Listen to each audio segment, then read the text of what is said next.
नमस्कार दोस्तों, राधे राधे, जय जय श्री कृष्णा। दोस्तों, हम बिजनेस सभी लोग करते हैं, व्यापार सभी लोग करते हैं और हम व्यापार करते हैं तो व्यापार में हमारे नुकसान होता है या हम जितना परिश्रम, जितनी मेहनत व्यापार के अंदर करते हैं उसके अनुसार हमें बेनिफिट नहीं मिलता है, लाभ नहीं मिलता है। या फिर दोस्तों, हम यदि अपने फैक्ट्री या अपने व्यापार को जब बदल कर किसी दूसरे स्थान पर लेकर जाते हैं और वहां पर जाते ही हमारा व्यापार में रुकावट हो जाती है, हमारे व्यापार तरक्की उन्नति नहीं करते, तो दोस्तों कहीं न कहीं हमारे व्यापार जो प्रतिष्ठान है, जो कार्यालय है, इसके अंदर वास्तु दोष होता है।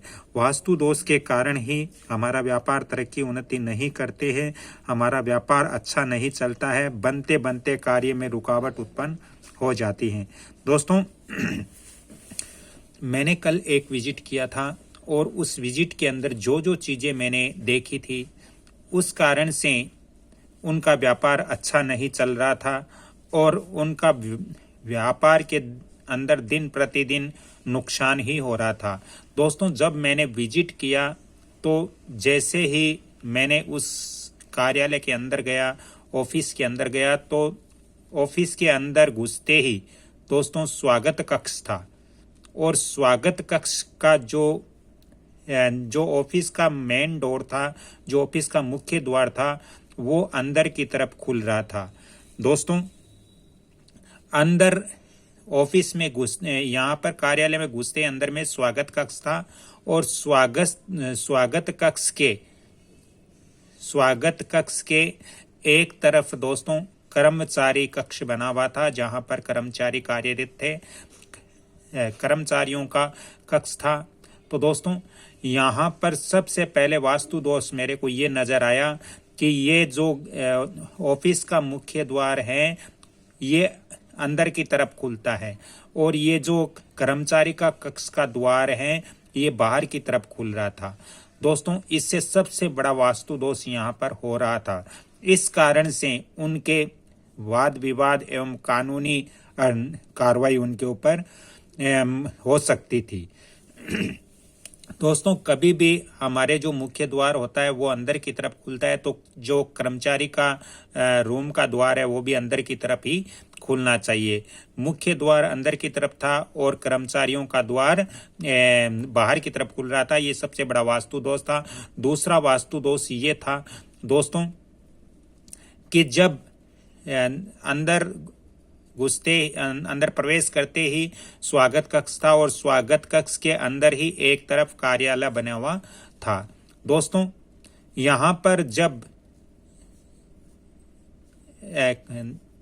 यहाँ पर कार्यालय के अंदर जो ओनर है जो आता है तो यहाँ पर दोस्तों प्रसाधन कक्ष भी यहाँ पर बना हुआ था। तो वो जब अपने कार्यालय के अंदर जाता है तो यहाँ पर प्रसाधन कक्ष होने के कारण यहाँ से नेगेटिव एनर्जी भी इनको मिलती है। इस कारण से दोस्तों ये पूरा का पूरा इनका कार्यालय है वो वास्तु अनुसार नहीं था। दोस्तों, जब मैंने ये सारी चीज़ें वहाँ पर देखी तो दोस्तों मेरे सारी चीज़ समझ में आ गई, क्योंकि इनके जो मुख्य द्वार था वो अंदर की तरफ खुल रहा था, कर्मचारी कक्ष का द्वार बाहर की तरफ खुल रहा था, दोनों द्वार आमने सामने थे। इस कारण से उनके ऊपर कानूनी कार्रवाई हुई, उनके कर्ज भी बढ़ गए और दोस्तों यहाँ पर उनके जो ऑफिस के अंदर बैठने की जो व्यवस्था थी वो भी वास्तु अनुसार नहीं थी, गलत थी, क्योंकि उनके बैठने की जो कार्यालय का द्वार है उस तरफ उनका मुख था, उनका फेस था और टेबल कुर्सी इस तरह से लगी हुई थी। तो ये चीज़ भी वास्तु अनुसार अच्छी नहीं है। जो कार्यालय का द्वार होता है, दरवाजा होता है, उसकी ओर पीठ करके भी नहीं बैठना चाहिए, क्योंकि पीठ करके बैठने से दोस्तों इनके काम करने की, यहाँ पे कार्य करने की रुचि बिल्कुल नहीं रहेगी। इसलिए कभी भी कार्यालय का जो द्वार होता है, ऑफिस का जो दरवाजा होता है, इसकी ओर पीठ करके नहीं बैठना चाहिए। तो ये चीज़ें जब मैंने वहाँ पे देखी तो दोस्तों मेरे समझ में आया कि इनके एक और कारण था दोस्तों, इनका जो कार्यालय का मुख्य द्वार था वो छोटा था और जो कर्मचारी कक्ष का द्वार था वो बड़ा था। तो यहाँ पर मुख्य द्वार छोटा था और कर्मचारी का जो द्वार था, दरवाजा था, वो बड़ा था। इस कारण से दोस्तों यहाँ पर सीधा सीधा असर इनके वास्तु दोष हो रहा था और मुख्य द्वार बड़ा होना और अन्य द्वार छोटा होना ये कानूनी विवाद एवं आर्थिक क्षति का कारक होता है। इससे आर्थिक नुकसान भी होता है और कानूनी विवाद भी होते हैं। जबकि दोस्तों ये द्वार दोनों एक सीध में होना चाहिए, अलग अलग दिशा में नहीं खुलना चाहिए वास्तु शास्त्र के अनुसार। दोस्तों निजी कक्ष में प्रवेश करते समय यदि प्रसाधन कक्ष बीच के अंदर पड़ता है तो ये भी वास्तु दोष की श्रेणी में ही आता है, क्योंकि नकारात्मक एनर्जियां, आप जब कार्यालय के अंदर जाओगे तो आपको नकारात्मक एनर्जियों का सामना करना पड़ेगा।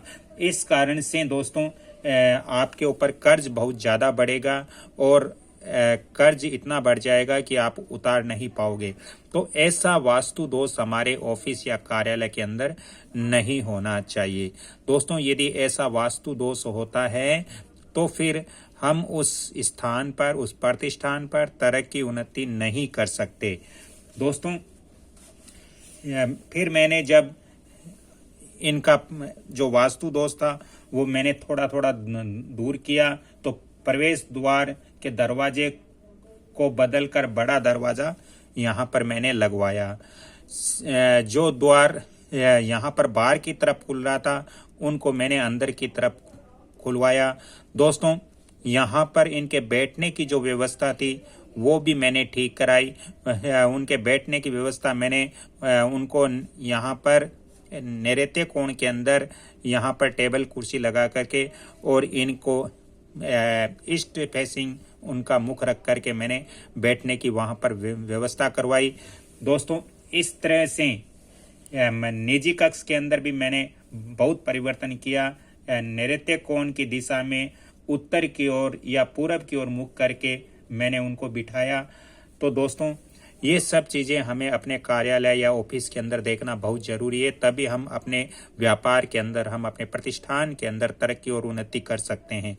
दोस्तों यदि जानकारी अच्छी लगी तो वीडियो को लाइक शेयर सब्सक्राइब जरूर करें और ज़्यादा ही आपको वास्तु और ज्योतिष संबंधित परामर्श लेना हो तो आप फ़ोन नंबर भी नोट कर सकते हो 7901718402। दोस्तों फिर मैंने और उनके ऑफिस और कार्यालय में कुछ और मैंने चेंज किया। इनका जो स्वागत कक्ष था इनके अंदर मैंने यहाँ पर ईशान की तरफ यहाँ पर मछलियाँ रखवाई, क्योंकि दोस्तों जीवित मछलियाँ हैं वो कहीं न कहीं पैसे का प्रतीक होती है, धन का प्रतीक होती है और ये कार्यालय में रखना बहुत जरूरी होता है। दोस्तों जीवित मछलियाँ धन का प्रतीक मानी जाती हैं तथा कार्यालय में धन को लाने में सहयोग करती हैं। इसलिए यहाँ पर ईशान कोण की तरफ मैंने मछलियाँ भी, जीवित मछलियाँ यहाँ पर जल के अंदर रखवाई। तो इस तरह से वहाँ पर मैंने थोड़ा वास्तु दोष को दूर किया। दोस्तों ऐसी वास्तु और ज्योतिष की जानकारियाँ जीवन के लिए बहुत ज़्यादा ज़रूरी है, क्योंकि हम व्यापार सभी करते हैं, मेहनत सभी करते हैं, लेकिन यदि हम उन वास्तु का भी ध्यान रखें तो हम उस कार्यालय के अंदर, उस प्रतिष्ठान के अंदर हम कई गुना बेनिफिट ले सकते हैं, कहीं ज़्यादा हम लाभ प्राप्त कर सकते हैं और उसके अंदर जब कार्य करते हैं तो हमारी रुचि भी कार्य के अंदर रहेगी। तो ये जो चीज़ें हैं इनको विशेष ध्यान रखना चाहिए।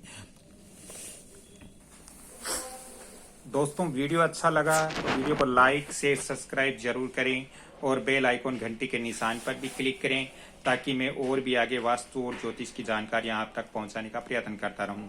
दोस्तों ये वंदना भोजक चैनल और कमल किशोर चैनल वास्तु और ज्योतिष के ही चैनल हैं। यहाँ से आप वास्तु और ज्योतिष संबंधित बहुत महत्वपूर्ण जानकारियां ले सकते हो। राधे राधे, जय जय श्री कृष्णा, धन्यवाद।